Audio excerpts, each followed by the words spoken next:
Salut à tous, on se retrouve dans cette nouvelle vidéo d'ActoFoot pour dépriver cette 15e journée de la Ligue 1 française. L'Olympique de Marseille s'est offert le scalp du FC Lorient sur un score de 4-2 sur la plus de monstres apporté par un doublé de Pierre-Emerick Aubameyang et un collectif tourné vers l'attaque. Les hommes de Gennaro Gattuso, largement bousculés au retour des vestiaires et à 10 en fin de rencontre, enchaînent ainsi une 4e victoire de rang, toute compétition confondue, et remonte à la 6e place du classement. Bienvenue dans cette nouvelle vidéo d'ActoFoot, mais avant de commencer cette vidéo, je vous suggère d'abonner et surtout liker la vidéo pour ne rater aucune de mes prochaines vidéos. La 15e journée de la Ligue 1 française s'est terminée ce dimanche avec un duel intéressant entre l'FC Lorient et l'Olympique de Marseille. Les Merlus, qui étaient barragistes avant ces matchs, avaient l'occasion de se redonner de l'air en grappillant 2 places. Pour ce qui est des Phocéens, qui étaient 8e, ils pouvaient retrouver les places européennes en la faveur d'un succès. À domicile, les Lorientais misaient sur un 4-3-1 avec un double pivot composé de Bouanké, Innocent et Laurent Aberzel. Les anciens Marseillais Bamba Dieng et Benjamin Mendy étaient alignés également. Pour les Phocéens, c'est un 3-5-2 qui était choisi par Gennaro Gattuso avec Jordan Veretout, Azzedine Ounahi et Amin Harit dans l'entre-jeu. Devant, Vitinha et Pierre-Emerick Aubameyang étaient alignés. Et cette formule a parfaitement fonctionné pour les Olympiens, se traduisant par un début de match canon, suite à un corner de Samuel Djiko était contré, mais Chancel Mbemba suivait par un pour conclure évidemment à bout portant à la 3e minute de jeu, un score qui met en avant les Olympiens, qui a beaucoup permis aux Olympiens de vraiment mettre la main sur ces rencontres-là. Les Marseillais continuaient de déployer leurs yeux et pousser fort. La tête de Vitinha était captée par Ivan Movo, mais témoigne des intentions des visiteurs.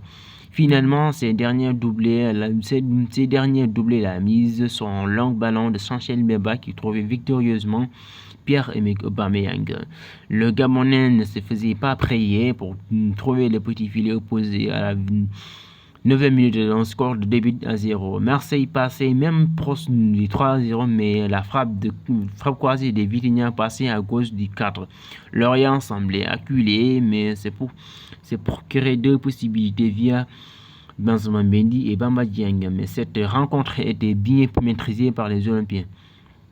Ivan Movo devrait réaliser une sublime claquette devant un aile de pigeon de Pierre-Emerick Aubameyang avant de s'imposer sur une nouvelle fois devant une manière de Samuel Djiko. Finalement, le Suisse s'inclinait sur un corner de Jonathan Clauss qui trouvait la tête victorieuse de Leonardo Balerdi. Alors que le match semblait être acquis à la pause, Phocéen et Romain à la cause des Phocéens, Romain Fabre redynamisait le monstoire avec un but peu avant la pause.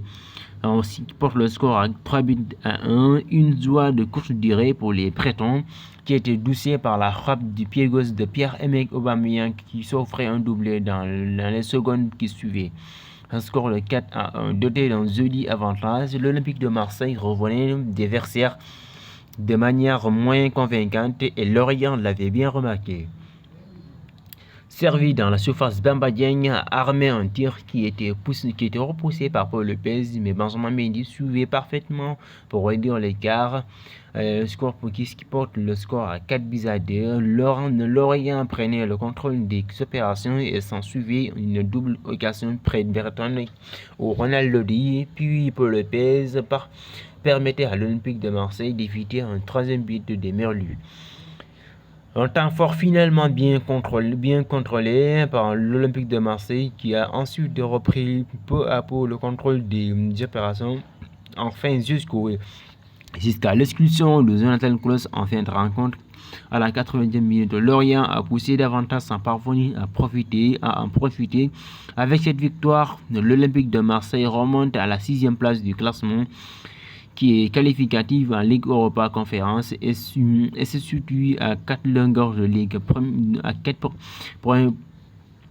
longueurs de Lille est premier qualifié en Ligue des Champions. Pour ce qui est de Lorient, les Berlus stagnent comme barragiste avec 1 point de retard sur Toulouse, les premiers non relégables, respectivement 1 et 2 unités d'avance sur Clermont et l'Olympique Lyonnais, les 2 relégables.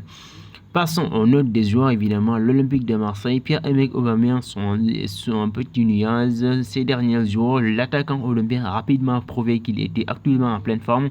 Altruiste au moment de sa vie Vitinha, il ne se faisait pas prier pour faire la preuve d'une superbe tête décroisée. Son centre de Bemba, omniprésent sur le front de l'attaque Marseille, l'ancien joueur du FC Barcelone, brillait encore en tentant une magnifique reprise acrobatique finalement détournée par Vego. Précis dans tous ses gestes, il s'offrait un doublé juste avant la pause en s'imparant, en s'emmenant parfaitement le cœur touché au genou. Il a laissé sa place au profit d'Ismaël. Et 6,5 pour Paul Lopez, une nouvelle fois présent dans les cases marseillaises, l'Espagnol n'a que très peu été inquiété dans un match totalement maîtrisé par les siens, sérieux et rassurant sur ses rares interventions. Et 22e minute, il sortait le grand jeu face à Dieng en repoussant du pied droit la frappe de l'ancien Olympien, abandonné par ses défenseurs sur le but de Fèvre. Il ne pouvait pas faire grand-chose. Au retour des vestiaires, il se montrait décisif face à Bamba Dieng à la 52e minute avant de craquer sur la tentative de Benjamin Mendy. Une nouvelle fois, précieux pour repousser de façon spectaculaire la tentative de Talbi à la 56e minute de jeu. Il a globalement bien tenu son rang pour permettre à l'Olympique de Marseille de conserver les 3 points de la victoire à l'image de cette dernière parade face à Innocent. 4,5 pour Jonathan Klaus, de retour dans une position de piston droite, celui qui évolue ordinairement latéral sous l'ère de Gattuso a livré un match paradoxal, pas toujours rigoureux défensivement mais très précieux offensivement. L'ex-joueur